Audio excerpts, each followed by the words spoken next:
Bismillahirrahmanirrahim. Assalamualaikum warahmatullahi wabarakatuh.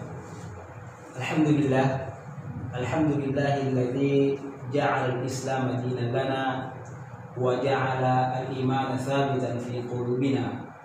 Wassalatu wassalamu ala asyrafil anbiya'i wal mursalin habibina wa maulana Muhammadin sallallahu alaihi wasallam wa ala alihi wa ashabihi wa man tabi'ahum bi ihsanin ila yaumiddin, amma ba'd. Para pemirsa peserta KBK yang mudah-mudahan senantiasa dirahmati oleh Allah Subhanahu wa taala. Alhamdulillah, pada kesempatan ini kita memulai kajian kita di kuliah baca kitab yang insyaallah akan kita laksanakan terus-menerus selama 16 kali pertemuan. Dan ini merupakan pertemuan perdana kita. Karena ini merupakan pertemuan perdana kita, maka insya Allah yang pertama akan kita bahas adalah tentang materi-materi yang akan kita pelajari selama 16 kali pertemuan ke depan. Nah, untuk lebih memperdalam bahasa Arab kita, maka insya Allah di level basic ini kita akan mengadakan 16 kali pertemuan. Dan tiap kali pertemuan kita akan ada materi. Nah, dan materi ini nantinya akan kita jahit bersama, akan kita senantiasa melakukan penggabungan antara satu materi dengan materi yang lain, sampai insya Allah di akhir pembahasan, di akhir materi kita akan bisa untuk sedikit mengenal atau tahu tentang bagaimana caranya membaca kitab kuning. Nah, ada pun materi-materi yang akan kita pelajari pada pertemuan-pertemuan yang akan datang adalah yang pertama yang kita akan pelajari pada bab 1 tentang pendahuluan. Yang kedua adalah tentang pembagian kata. Yang ketiga pembagian isim dan pembentukannya dalam kalimat. Bab 4 atau pertemuan keempat jamak taksir. Pertemuan kelima kita akan membahas na'at dan man'ut, isim nakirah dan ma'rifat. Kemudian pada pertemuan ke-6 kita akan membahas jumlah ismiyah diberi na'at. Pada pertemuan ke-7 i'rab isim rafa' dan nasab. Pertemuan ke-8 i'rabnya isim jar. Kemudian pada pertemuan ke-9 pembagian fi'il dan tanda-tandanya. Pada pertemuan ke-10 dhamir dan tasrif 1. Pertemuan ke-11 tasrif 2. Pertemuan ke-12 isim-isim yang dibaca jar. Pada pertemuan 13 ataf dan istinaf. Pertemuan ke-14 khabar dan mubtada yang dijatuhkan, badal dan mu'tal akhir. Dan pada pertemuan ke-15 huruf yang masuk pada isim dan fi'il. Kemudian terakhir adalah ikhtibar dan tamrin. Jadi inilah nanti akan menjadi materi kita selama 16 kali pertemuan ke depan. Oke, tanpa memperpanjang kata, tanpa memperpanjang kalam, kita insya Allah akan memasuki bab 1, yaitu yang membahas tentang pendahuluan tentang bahasa Arab ini. Bagaimana caranya kita bisa bagaimana jalan atau metode kita mempelajari bahasa Arab ini sehingga bahasa Arab ini menjadi sebuah bahasa yang betul-betul kita tempatkan di tempat yang seharusnya. Pertama, apa sih urgensi? Kenapa kita perlu untuk belajar bahasa Arab? Bahasa Arab ini sebagaimana kita ketahui bahwasanya bahasa Arab ini merupakan bagian daripada thaqafah Islamiyah. Ini merupakan bagian daripada ilmu yang harusnya kita pelajari. Nah, karena kenapa? Karena ini merupakan masuk dalam bagian thaqafah Islamiyah yang sifatnya wasail, yang sifatnya sebagai sarana untuk memahami thaqafah Islamiyah. Karena ini merupakan wasail, dan ini bahasa Arab ini memiliki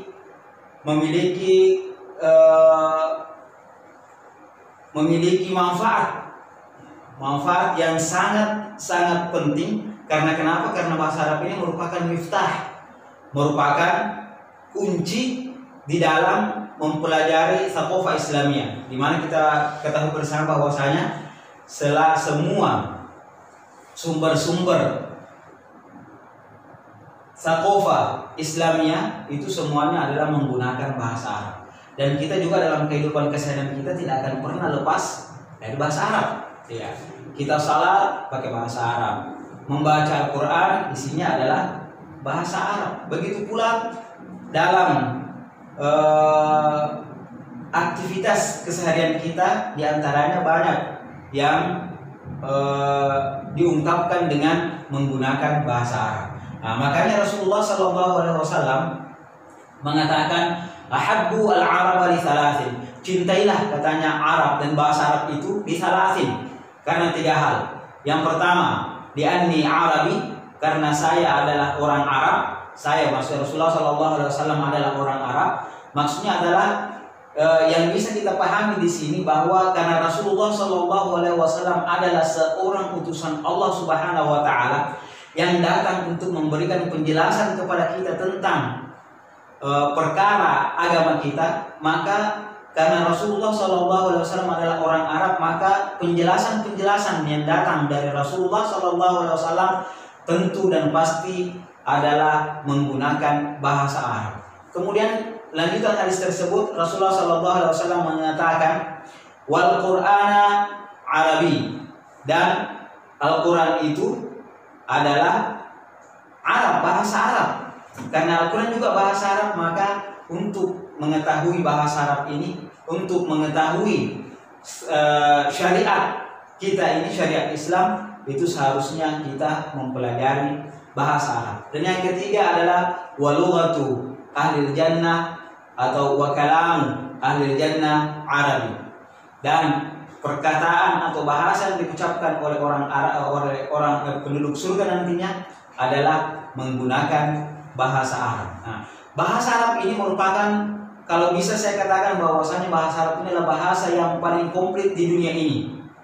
Makanya di dalam buku-buku yang menjelaskan tentang bahasa Arab dijelaskan bahwasanya bahasa Arab ini adalah bahasa yang merupakan induk semua bahasa. Bahasa Arab merupakan induk semua bahasa, di mana Nabiullah Adam alaihissalam ketika berada di surga, beliau menggunakan bahasa Arab. Beliau menggunakan bahasa, sehingga apa? Sehingga bahasa orang pertama yang diciptakan oleh Allah Subhanahu Wa Taala adalah bahasa Arab. Karena bahasa ini sudah digunakan semenjak orang pertama, makanya memiliki dinamika. Begitu pula memiliki perkembangan dari zaman ke zaman. Sehingga apa? Sehingga bahasa Arab ini adalah bahasa yang betul-betul komplit. Bahasa Arab ini adalah bahasa yang memiliki kosakata paling banyak di muka bumi ini. Sampai-sampai dikatakan bahwasanya jumlah kosakata di dalam bahasa Arab itu lebih daripada 12 juta kosakata. Lebih dari 12 juta kosakata. Bahasa Inggris sendiri dikatakan bahwasanya itu hanya sekitar 1 jutaan kosakata. Kalau bahasa Indonesia sekitar 127.000 kosakata. Nah, ketika kosakata itu banyak, maka untuk menjelaskan sesuatu itu makin kompleks di dalamnya, kaidah-kaidah yang harus kita ketahui. Nah, makanya untuk mengetahui bahasa Arab ini di dalamnya ada nahunya, ada sarafnya, ada balaghahnya. Nah, ini 3 hal yang merupakan inti atau komponen dasar daripada bahasa Arab. Ditambah 1 yaitu adab. Adabnya masuk di dalamnya, syairnya dan lain sebagainya. Nah, sebagaimana kita ketahui bahwasanya perjalanan bahasa Arab ini begitu kompleks, makanya kalau Imam Ar-Razi mengatakan bahwasanya beliau mendapatkan ada sekitar 150 kata untuk mendeskripsikan kata-kata singa. Kata-kata singa saja ada 150. Kalau Ibnu Khalawiyah mengatakan bahwasanya itu untuk singa ada sampai 200-an. Dan beliau juga mengatakan bahwasanya saya mendapatkan, Ibnu Khalawiyah mendapatkan ada sekitar 80 kosakata yang mewakili kata madu, asal madu, 80 kosakata. Begitu pula sekitar 200-an kosakata untuk kata ular, dan sekitar 1000-an kosakata tentang singa. Sehingga 1000-an kata-kata. Ada mengatakan 500, ada mengatakan 1000-an. Nah, oleh karena agama Islam turun dengan pengantar menggunakan bahasa Arab, maka seharusnya kita sebagai orang Islam tidak memisahkan bahasa Arab ini dengan kehidupan kita. Karena kenapa? Karena dikatakan bahwasanya salah satu faktor kemunduran kaum muslimin sekarang ini karena kenapa? Karena dipisahkannya bahasa Arab dari kehidupan mereka. Sehingga apa? Sehingga pemahaman thaqafah Islamiyah itu kadang-kadang menjadi blur, kadang-kadang menjadi bias. Karena kenapa? Karena bahasa Arab yang merupakan inti atau yang merupakan pengantar, penyampai, jembatan, sampainya makna-makna yang diinginkan itu menggunakan bahasa Arab. Nah, bahasa Arab ini oleh ulama-ulama yang terkenal itu mereka telah mengungkapkan berbagai macam peristilahan untuk mengungkapkan bahwasannya bahasa Arab ini sangat perlu dengan kehidupan kita. Di antaranya misalnya Imam Amirul Mukminin Umar bin Khattab, beliau mengatakan ta'allamu al-arabiyyah fa innaha min dinikum. Pelajarilah bahasa Arab karena sesungguhnya bahasa Arab itu merupakan bagian dari agama kalian. Hal senada juga diungkapkan oleh Imam Ibnu Taimiyah. Begitu pula Imam Asy-Syafi'i mengatakan wajib hukumnya, fardhu ain hukumnya bagi setiap muslim untuk mempelajari bahasa Arab supaya apa? Supaya dia dapat mengantarkannya menuju untuk menunaikan kewajiban-kewajiban di dalam syariat.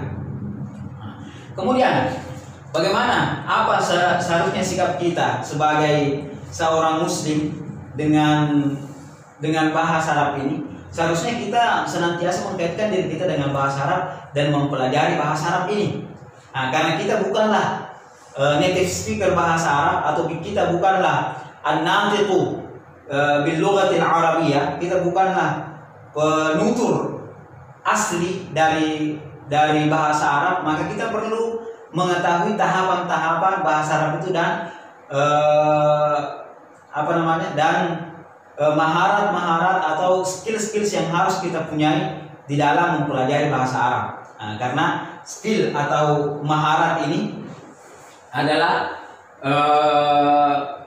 merupakan hal yang sangat penting untuk kita ketahui bersama. Untuk apa? Untuk supaya kita dapat mempelajari bahasa Arab ini secara komprehensif. Nah, di dalam bahasa Arab ada arba'atu atau arba'u maharatin. Ada 4 maharat, ada 4 kemahiran yang harus kita punyai supaya kita dapat menguasai betul bahasa Arab tersebut.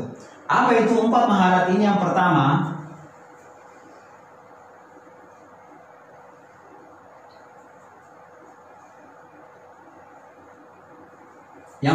adalah maharatul istima'. Jadi maharat mendengarkan atau kemampuan kemahiran dalam mendengar. Karena kenapa ini perlu? Ini perlu ketika kita mendengarkan kata-kata bahasa Arab, mendengarkan sebuah perkataan bahasa Arab, kalau kita mampu mencerna tiap hurufnya sehingga kita bisa mengetahui makna yang diinginkan, maka itulah sebenarnya merupakan sebuah maharat. Ada orang yang tidak bisa membaca bahasa Arab, akan tapi ketika dia mendengarkan bahasa Arab bisa paham. Nah, yang kedua adalah maharatul al-kalam. Mahara al-kalam atau maharatul takallum adalah mahara berbicara. Mahara berbicara.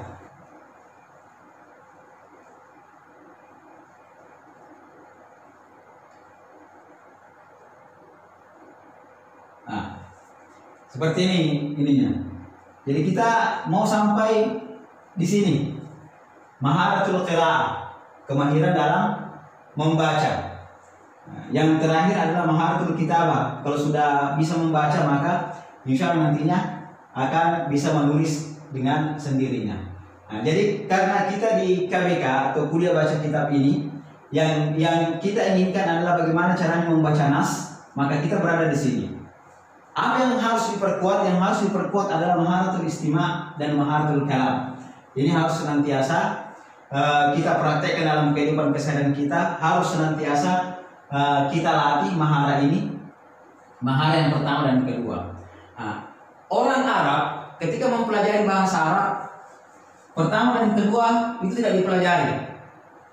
Jadi orang yang bahasa ibunya adalah bahasa Arab, maka maharatul istima' dan maharatul kalam ini tidak perlu dipelajari. Akan tetapi mereka langsung mempelajari mahara al-qiraah. Kita sebagai orang yang tidak mempelajari atau bahasa ibu kita bukan bahasa Arab, maka ini harus diperkuat sama ini. Nah, makanya kalau pelajaran bahasa Arab biasanya ada diminta, ayo ulangi, assalamualaikum, assalamualaikum warahmatullahi wabarakatuh, masmuka, kaifa haluka, harus sudah mulai. Supaya kenapa? Supaya maharatul istima' dan maharatul kalamnya ada. Nah, jadi jangan mengatakan kalau misalnya kita sudah umur 20-an ke atas itu sudah tidak cocok. Tidak, itu adalah sebuah metode yang cocok, tergantung di mana mau kita stresi. Nah, jadi ini maharatul istima' dan maharatul kalam ini tidak menggunakan huruf, akan tetapi menggunakan suara. Nah, kalau ini yang dua, maharatul qiraah dan maharatul kitabah, itu juga satu kesatuan. Jadi maharatul istima' ketika kita ingin meminta seseorang untuk mengucapkan sesuatu, maka perdengarkan dulu dia dengan baik kata tersebut.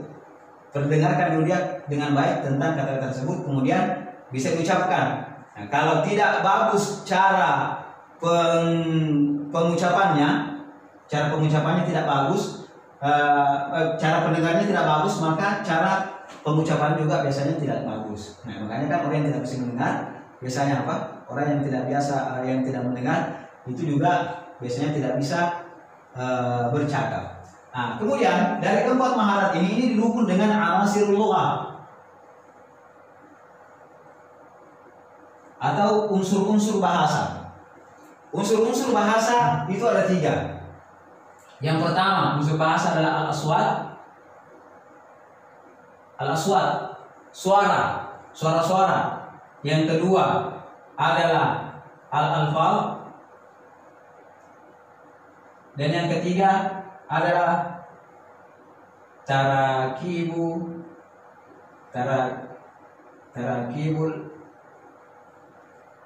alfaz. Maaf, semoga alfaz, tapi al-mufradat.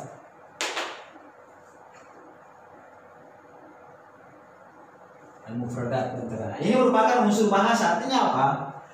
Ketika bahasa Arab ini ingin dipindahkan maknanya ingin dipindahkan ke kita, ini tidak lepas dari ketiga hal ini unsur-unsurnya. Yang pertama adalah aswat, yang pertama adalah suara. Suara itu yang paling banyak di maharatul istima' dan maharatul kalam. Suara, fonem.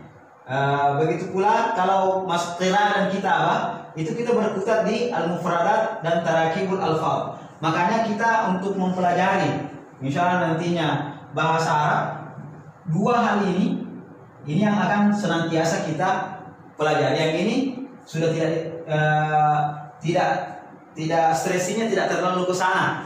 Akan tetapi insyaallah kita akan mempelajari, kita akan ada praktek juga tentang al-aswat nantinya. Nah, jadi ini makanya untuk memahami thaqafah Islamiyah itu lewat 2 hal. Apa itu? Lewat orang yang berbicara dan lewat buku-buku. Karena kenapa? Karena itu merupakan unsur bahasa. Unsur bahasa ada 2, aswat, unsur bahasa. Ini kalau kita bisa golongkan 2 bagian utama, aswat, suara, dan ini tentang tulisan, mufradat. Kalau satu kata, kemudian tarakibul alfaz, ketika kata itu dihubungkan antara satu dengan yang lain. Nah, ini nanti akan kita pelajari mufradat dan tarakibul al-alfaz. Oke, mungkin itu sedikit gambaran tentang bahasa Arab dan bagaimana nantinya kita akan mempelajarinya. Dan saya harapkan ini tidak dilupakan. Ini senantiasa ada pada diri kita di dalam mempelajari bahasa Arab, sehingga apa? Sehingga kita tidak pernah lepas bahwasanya bahasa Arab itu ada 4 maharat, ada 4 maharatnya, dan bahasa Arab itu ada 3 unsurnya. Dengan ketiga unsur ini akan menjadi jembatan penyampai makna-makna thaqafah Islamiyah kepada orang yang ingin kita sampaikan. Oke, mungkin sampai di sini saja apa yang kita bahas pada hari ini. Mudah-mudahan memberikan sedikit manfaat, mudah-mudahan memberikan sedikit gambaran tentang bahasa Arab sebelum kita masuk di dalam bab kedua. Oke, mungkin sampai di sini. Hadanallahu wa iyyakum ajma'in. Wallahu musta'an wa ilaihi tiklan. Assalamualaikum warahmatullahi wabarakatuh.